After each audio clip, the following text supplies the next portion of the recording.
আমি ঝর্ণার কিচেন। আজকে একটা রেসিপি করে দেখাবো। আজকে করব মেদো বড়া। একটু অন্যভাবে বানাবো, দেখতে থাকুন শুরু থেকে শেষ পর্যন্ত ভিডিওটা দেখতে থাকুন। চলুন দেখ। এখানে মেদো বড়া বানাবার জন্য নিয়েছি বিউলির ডাল, এখানে নিয়েছি 2 কাপ, ফুলে গিয়ে সারা রাত ভিজিয়ে রেখে দিয়েছিলাম। আর এখানে নিয়েছি এই চামচে চাল গুঁড়ো নিয়েছি, কেনা চাল গুঁড়ো 2 চামচে নিয়েছি, 2 চামচে বেসন নিয়েছি, এটা মেদো বড়াতে দেবো। আর এখানে একটা কাঁচা লঙ্কা দিয়ে দেবো, এটা বাটবো ডালটা।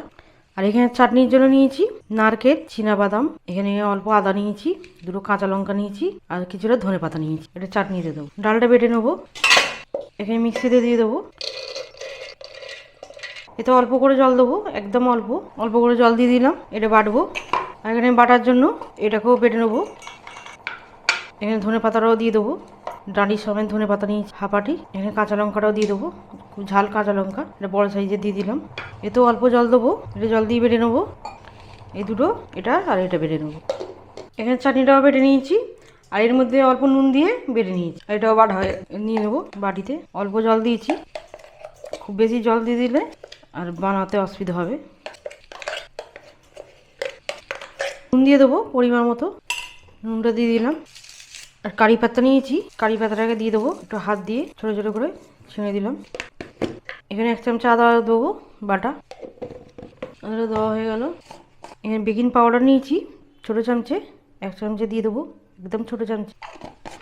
আর টেস্টটা খুব সুন্দর হওয়ার জন্য এখানে দেবো। এখানে অল্প করে হিং নিয়েছি, হিং দেবো, টেস্টটা খুব সুন্দর হবে। এবার এটা হাত দিয়ে ভালো করে ফেটাতে হবে। এখানে 2 চামচে বেসন আর 2 চামচে চাল গুঁড়ো দিয়ে দেবো, ওটা দিয়ে দিলাম। হাত দিয়ে ভালো করে একদম মেখে নেবো, এরকমভাবে একটু ভালো করে ফেটিয়ে নিতে হবে।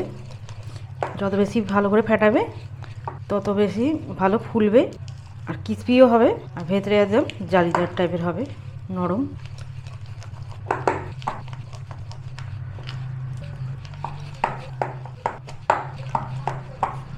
এটা খেতে খুবই ভালো লাগে চাটনি দিয়ে, এই মেদো বড়াটা অবশ্যই ট্রাই করবেন।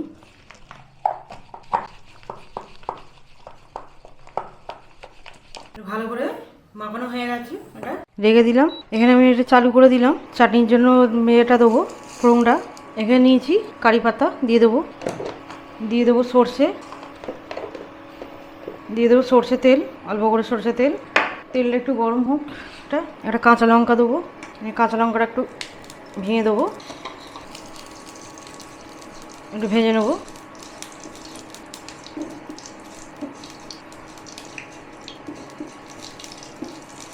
এইভাবে একটু ভেজে নিতে হবে কারি পাতা আর এটা। এখানে এটা ভাজা হয়ে গেছে, এটা বন্ধ করে দেবো। ততক্ষণ আমি চাটনিটা এতে ঢেলে নেবো বাটিতে।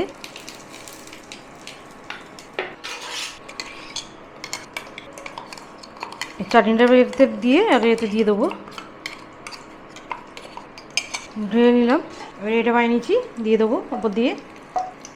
এটা বাটার সময় নুন দিয়েছিলাম, আর নুন দিলাম না, এটা পাশে থাক। সাদা তেল নিয়েছি, সাদা তেল বসিয়ে দিয়েছি, তেল গরমও হয়ে গেছে। এবারে বড়ার মতো করে নেবো এরকম নিয়ে, আর হাত দিয়ে একটু এই আঙুলটা দিয়ে একটু এরকম করে দেবো, দিয়ে দেবো। আবারও একটা মাঝখানে আবার এরকম করে দেবো, এই আঙুলটা দিয়ে, বুড়ো আঙুলটা দিয়ে আবার দিয়ে দেবো। খুবই সহজ, সবাই পারবে মেদো বড়াটা বানাতে। এইভাবে দিয়ে দেবো। উল্টে পারলে গোল্ডেন কালার করে ভেজে নিতে হবে।